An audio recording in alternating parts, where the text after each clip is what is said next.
Pocas épocas más deslumbrantes como la primera mitad del siglo XX mexicano, cuando el arte y la cultura eran materia efervescente. Son los años de Diego y Frida, pero también de una de sus amigas, Tina Modotti, cuya vida intensa y extrema la convirtió en una leyenda que no deja de sorprenderme. Obrera, actriz de Hollywood, pareja de Edward Weston y amiga de los muralistas. Comunista que viajó a España para luchar en la guerra civil, Tina se convirtió en una novela total en la pluma de Elena Poniatowska con Tinísima, y ahora en Fuego que no muere, de Claudia Marcusetti, en una novela policíaca donde enmarcó su vida con todos los ingredientes del género policíaco, donde personajes reales y también ficticios tensan la prosa. Gracias, Claudia, por estar aquí. Muchas gracias a ti, Javier, por esta oportunidad de platicar con un gran lector como tú. Bueno, pues hoy soy lector, en efecto. Elena sacó Tinísima, ¿no te inhibió? Muchísimo. ¿Cómo? Que es la novela total, además. Bueno, Sí, la wow. novela total. Es más, yo te voy a ser sincera, esta novela en realidad nunca iba a ser novela. Un director de cine italiano, nacido en Udine, como mi madre.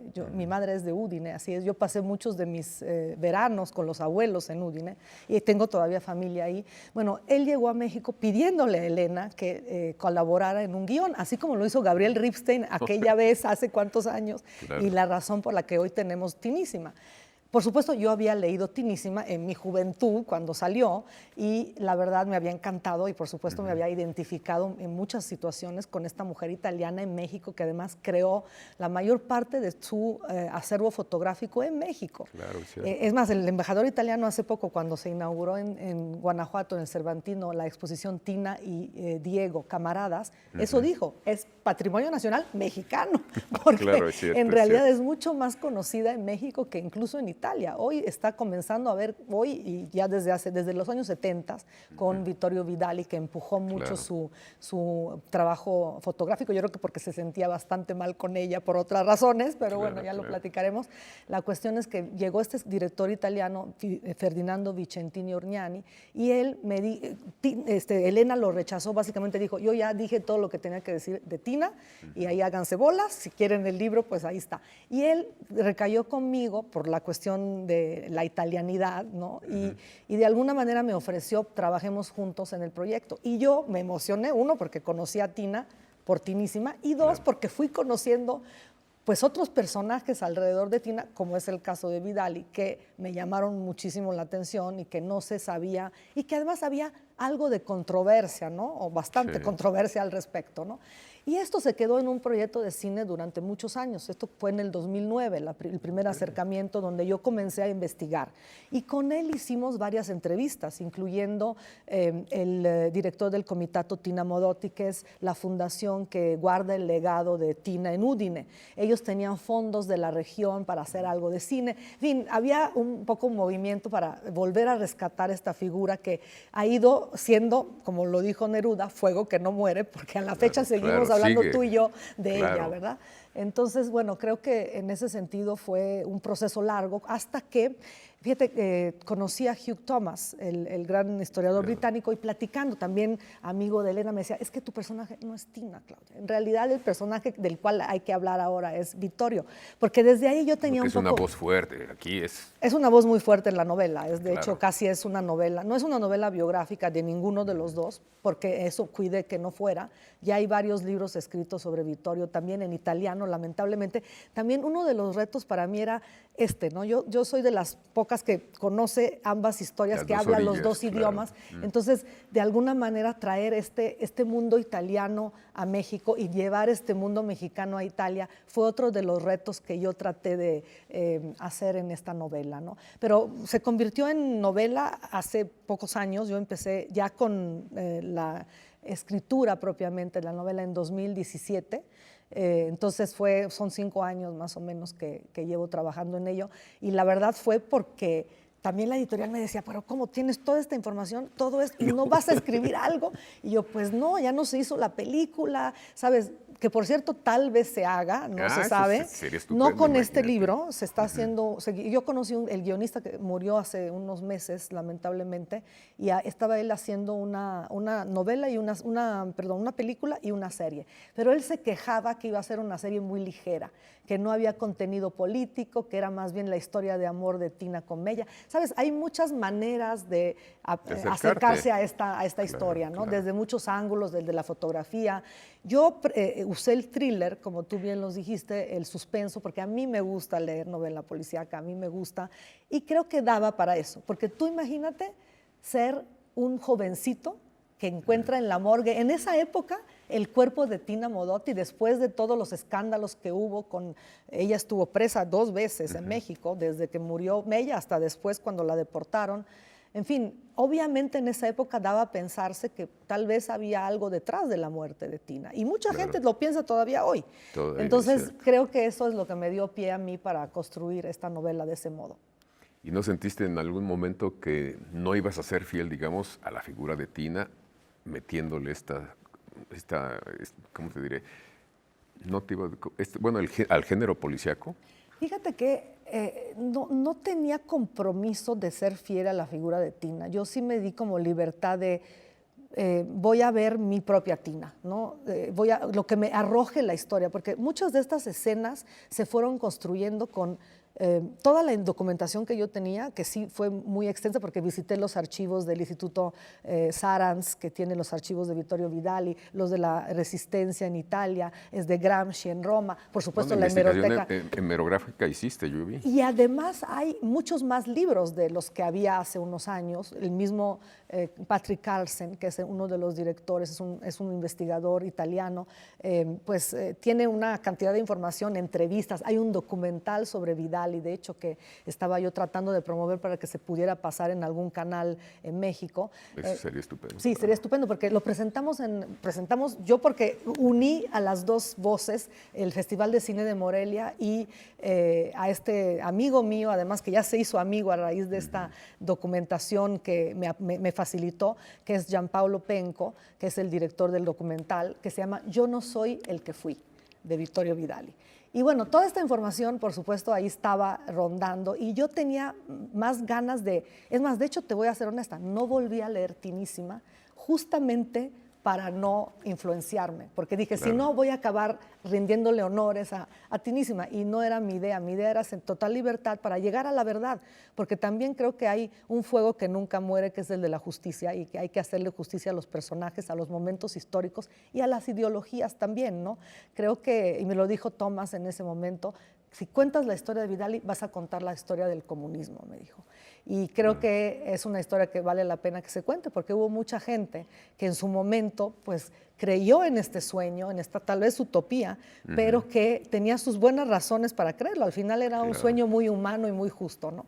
Y creo que un poco rescatar todo esto, pero verlo desde no una postura política, porque yo, como dice Germán Hesse, si hubiera tenido que ser político, sería revolucionario. Entonces, claro, pues que juzgue el lector. Que juzgue Tú pones el lector. elementos. Así es, ¿no? Tiene todos los elementos. Pero sí, volviendo al tema del thriller, sí me apasionó la idea de poder tener un lector cautivo con la historia, queriendo saber qué había pasado realmente con su muerte, pero también con la vida de los personajes después de la muerte de Tina. Es muy interesante esa parte. Tenemos que ir a un corte, Claudia, y regresamos contigo. Gracias.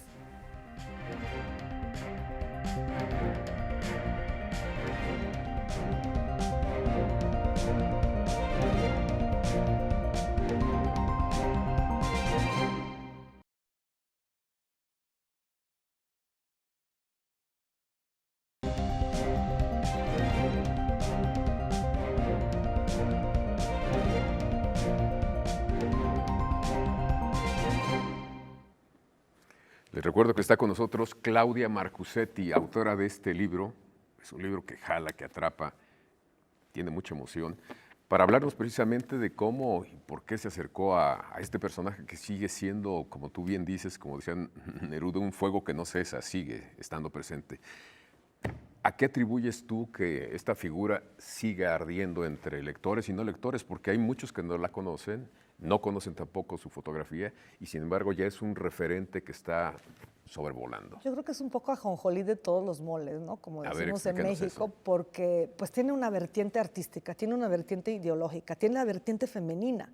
O sea, tiene un poco todo lo que diferentes tipos de personas y diferentes mundos puede anhelar tener o conocer o se pueda interesar por. Entonces creo que eso es lo que tiene Tina. Pero fíjate que hubo un simposium hace varios años. Hay un libro precioso que está en inglés y en italiano, donde participó Elena Poniatowska, además de Christian Bakenhaus Canale, que es otra escritora que escribió sobre ella. Muchos han escrito sobre ella, Pino Cacucci, hay algunas novelas que no son muy buenas, otras mejores, y hay unas muy criticadas porque hicieron asunciones o llegaron a conclusiones que tal vez molestaron a diferentes personas sobre Pero en Tina. Italia es tan importante Tina como aquí, ¿o? Fíjate que no, está habiendo a raíz del 71, que fue la primera muestra fotográfica que tuvo Tina en Italia, gracias a Vidali y gracias gracias a Vidali y al talento de Tina, ¿no? Sí, Hay que claro, decirlo, pero Vidali fue quien empujó. Yo creo que él se volvió a enamorar de ella o se enamoró por primera vez realmente de ella, porque yo creo que Vidali era un personaje que además la familia es mexicana, vive en México su hijo y su nieto. Entonces yo tuve oportunidad de trabajar con ellos y me dieron 3 textos inéditos, uno de ellos sobre la matanza de Trotsky que escribió Vidali. Pero a Vidali hay que tenerle cuidado porque era un buen escritor, pero no decía totalmente nunca la verdad. Entonces hay que leer mucho entre líneas, como siempre se tiene que hacer con la lectura, ¿no? ¿Qué hay detrás de lo que dice? ¿No? ¿Qué es lo que no dijo? Que también siempre es importante. Entonces yo traté de leerlo así, leí todos los libros que escribió, que son 11, son muchos, más los textos inéditos, más todas las demás documentaciones. Pero ya no me acuerdo cuál era la pregunta. Bueno, de la presencia de Frida en Italia. No, de Tina en Italia. De Tina, fíjate que Tina, ayer escribí con el embajador, el señor embajador mexicano en Roma, y me dice, qué casualidad, porque le mandé yo la invitación y obviamente la liga para el libro, le voy a mandar el libro, y me dice, qué casualidad, voy a ir yo a inaugurar una muestra de Tina en Valdaosta. Bueno, o sea, está bien. Tina está volviendo a retomar fuerza en Italia. Yo fui personalmente a un museo en Milán, me parece que es el MUAC está aquí, el MUDEC se llama. El MUDEC en Milán acaba de haber una exposición importante que el embajador de Italia en México quería traer a México, pero por cuestiones pues, de costo y de logística no fue fácil.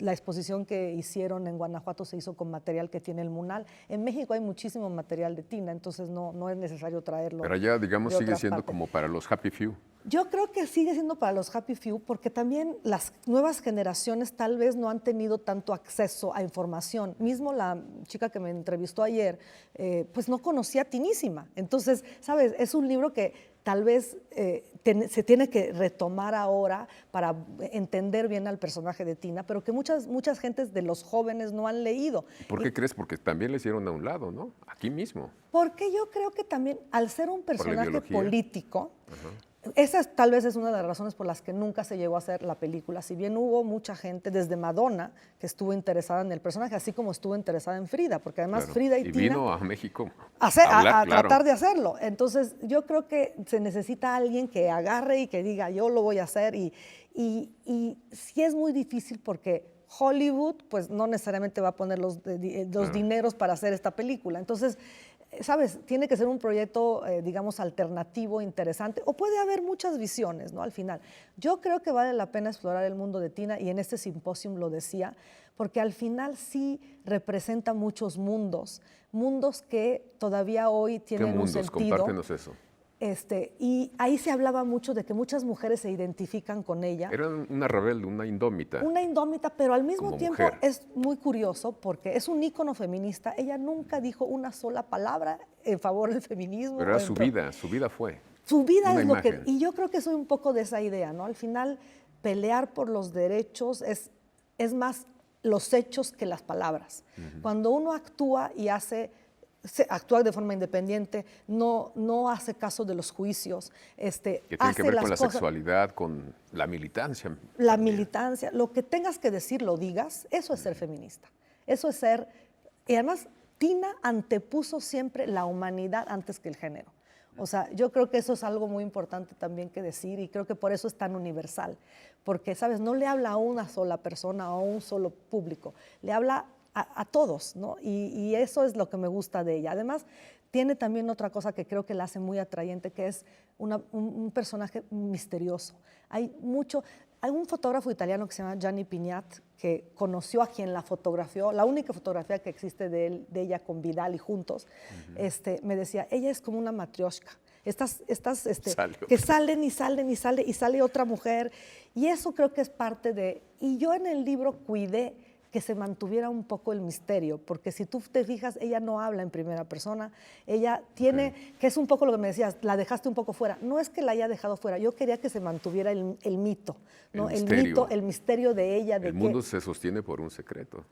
Eso es un poco la idea, ¿no? Seguir manteniendo además tiene otra gran ventaja, es una mujer que murió relativamente joven. Entonces, esta heroína en la que se convirtió de alguna manera se lo da la muerte temprana, como se lo ha dado a muchos, ¿no? Yo tengo un marido que murió a los 29 años. Obviamente no está santificado, pero hay una parte de mí que todavía lo añora de un modo que tal vez nunca hubiera sucedido si siguiera en vida, ¿verdad? Entonces, eso es un poco lo que tenemos los seres humanos con los muertos, ¿no? Le rendimos un cierto homenaje, sobre todo cuando tuvieron vidas como la que tuvo Tina Modotti, que estuvo en todas, ¿no? En todas. Muy intensa, wow. Muy intensa. Muy extrema. Muy extrema y sufrió mucho, ¿eh? También creo que toda la fortaleza que tuvo como personaje fuerte, también tuvo mucha fragilidad y mucha dureza que le vino de esta fragilidad, porque las personas sensibles y frágiles son las primeras que se endurecen, porque la vida te endurece y la vida da muchos golpes. Bueno, su infancia fue durísima. Sí, así es. Pues un gran reto te pusiste a enfrentar y a medida que escribías, ¿no sentías que podías traicionarla, que podías salirte, digamos, en aras de que la ficción funcionara, alejarte de ella? Fui muy respetuosa y fíjate que en eso casi que te podría decir que soy más historiadora que novelista, lo cual es un problema para ser novelista. Hiciste una buena investigación, claro. Sí, y creo que fui respetuosa de todas las voces que rodeaban a Tina, especialmente la de Vittorio, porque además Vittorio tiene descendencia con la cual había que lidiar en el momento específico de sacar el libro. Y creo que fui muy respetuosa con la información. Hay mucha información, sí. Muchísimas cartas, hay mucha información. Una mujer sin país, de Saborit, por ejemplo, todas las cartas que están reunidas. Y yo te digo, tuve acceso a mucha documentación y la cuidé mucho, pero no fui magnánima con ella. Yo creo que fui justa. Creo que este libro, si me preguntas qué trataste de... ¿Sabes? Hay una palabra que yo siempre escribo encima de los libros o de las cosas que hago para que no pierda yo el hilo o el sentido de lo que estoy haciendo. Y creo que la palabra fue justicia. Tenemos que ir a un corte y regresamos contigo. Muchas gracias.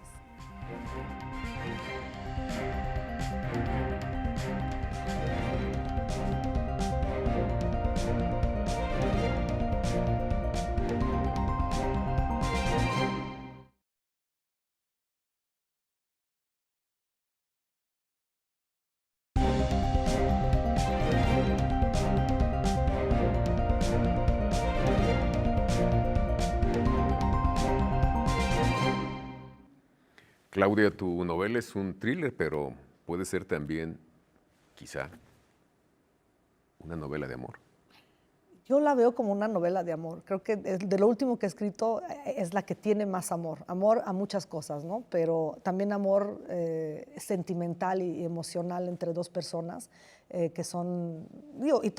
Tina fue una mujer muy apasionada y muy enamorada. Creo que estuvo en su totalidad cada vez que estuvo con alguien, ¿no? Entregó la vida y entregó el amor, entregó todo, el cuerpo, las imágenes que hay todavía de ella con Weston creo que son muy indicadoras de una pasión que había entre ellos. Y bueno, también hay una segunda historia, que es la historia de el joven que ya mencionamos, que es un poco el biógrafo de Tina y Vittorio en esta novela, y que además vive una historia de amor propia en esta novela. Que son los personajes ficción. De ficción, que están exacto. apuntalando lo real. Están apuntando, pero no nada más eso. Traen la visión, la perspectiva de la modernidad, claro. La visión desde la modernidad de estos personajes. Con perspectiva. Claro. Y también de las consecuencias de los actos, porque la mujer tiene una, digamos, no queremos contar la historia porque no queremos spoiler, como le dicen ahora, pero la realidad es que ella vive una serie de sucesos que tienen que ver con Vidali, la protagonista femenina, que aparece como a la mitad de la historia, así que en realidad no es un personaje que, digamos, tenga tanta importancia, pero sí la tiene porque va a descubrir cosas que no se saben en México de Vidali. Por ejemplo, desde su acusación en el asesinato de Aldo Moro en Italia, de ser parte de las Brigadas Rojas en los años 70, en esta guerra que hubo, la Guerra de Plomo, que se llamó en Italia.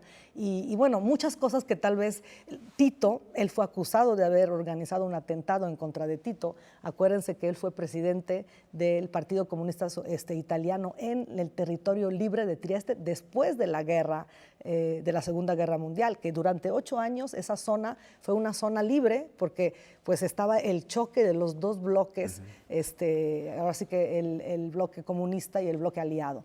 Entonces todas estas historias van ahí y también pues un poco esta historia pues del comunismo, ¿no? De qué fue esta ideología, pero también es una historia de amor, porque yo creo que había muchas personas muy apasionadas por una idea, ¿no? Y que tal vez yo lo veo, fíjate que si tengo que llegar a una conclusión, diría que el amor permanece y se transforma, pero las ideologías cada vez que se repiten se desgastan. Entonces, si tengo que llegar a una conclusión, tal vez es esa, ¿no? Quedémonos con el amor y con el arte, porque también el arte salva. El arte creo que podría haber salvado a Tina, posiblemente, pero la ideología pudo más que el arte.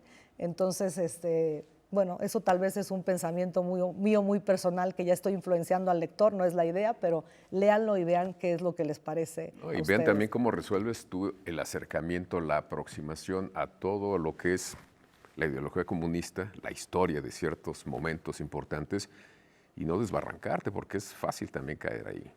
Sin duda, y sin duda lo es también en la actualidad. Sí, lo sigue siendo, porque es un tema que no se toca todavía. No, y además estamos siendo pues un poco radicalizados, si quieres. Yo siento la sociedad muy polarizada en sus ideas hoy en día, y tal vez esta historia viene a decir a dónde llevan las polarizaciones, ¿no? Al final al fracaso. Entonces creo que sí hay que tomar en cuenta eso, y no es un discurso político, pero sí de alguna manera tiene que ver, ¿no? No, y como tú bien dijiste en algún momento de la conversación, pues se hicieron comunistas porque no les gustaba el otro modelo, claro, de muchas maneras y por muchas razones. Y creo que ambos modelos han fallado, ¿no? Así es. De algún modo no se ha encontrado una conciliación entre, y tenemos no los mismos problemas, porque yo soy positiva, creo que la humanidad sí evoluciona, tal vez no revoluciona, pero evoluciona poco a poco, más lento de lo que quisiéramos, pero sí hay una evolución, pero también hay que saber aprender de los fracasos. Y creo que eso es lo que tal vez no hemos aprendido a hacer, y las novelas históricas ayudan a que esto suceda, a que se entienda qué pasó, cómo pasó y cómo podemos aplicarlo o cómo podemos entenderlo desde la actualidad, ¿no? Tenemos un mundo complicado con cambios climáticos, con migraciones, con violencia, incluso particularmente en México tenemos zonas muy complicadas. ¿Tiene sentido escribir? Yo creo que es lo que más tiene sentido, porque escribir, como todas las comunicaciones o el arte, que es al final, que es cómo comunicar con los demás, es un diálogo, no es un monólogo. La literatura es una forma de comunicarnos, es una forma de hablarle a los demás, y si no hablamos nunca vamos a conciliar. Y yo hablo a través de los libros, tú hablas a través de los programas de televisión, pero estamos comunicando, y creo que los seres humanos van a tener una mucha mejor vida pudiéndose comunicar mejor. Entonces, a pesar de la penuria del tipo que sea, conviene seguir escribiendo. Yo digo que sí, habrá quien me rebata, ¿verdad? Aquí estamos en el debate, además, así que yo creo que sí sigue valiendo la pena hacer arte, sigue valiendo la pena leer, sobre todo. Creo que es una de las cosas que hemos retomado bastante con la pandemia. Creo que hay que ver los lados positivos a las cosas. Creo que la pandemia volvió a llevar a la gente a los libros, Y los libros del formato que tengan, hablábamos de los audiolibros, el formato que tengan no importa, lo que importa es las ideas que contienen. Y en ese sentido yo creo que el lenguaje también es un vehículo. Yo a veces digo, siempre hablo 4 idiomas, todos mal, incluyendo el español, porque la realidad me confundo mucho. Mi idioma natal es el italiano, pero a veces digo palabras como esta, que no sé si sean reales o no, es español, itañol o qué es, ¿no? Pero creo que lo que importa, volviendo al tema, es el discurso, lo que uno tiene que decir, ni siquiera tanto lo que uno tiene que decir, el sentimiento y lo que necesitas decir. Lo que necesitas decir, pero también lo que hay detrás de la palabra. Claro. O sea, la palabra tiene algo detrás, que es una idea, es una pulsión, es algo que nos hace llegar más lejos. Porque la palabra sola pues no es nada, ¿no? Al final tiene que tener un contenido para que sirva de algo, ¿no? Así es, las palabras son puentes y espejos. Gracias, Exacto. Claudia, por Gracias compartirnos algo Muchas a propósito gracias. de tu libro. Los invito a leerlo precisamente Aquí para lo tenemos. Claro, Lo teníamos en muy grande, pero lo tenemos también en tenemos físico. aquí en físico. Y gracias a ustedes por habernos acompañado. Los esperamos la próxima semana.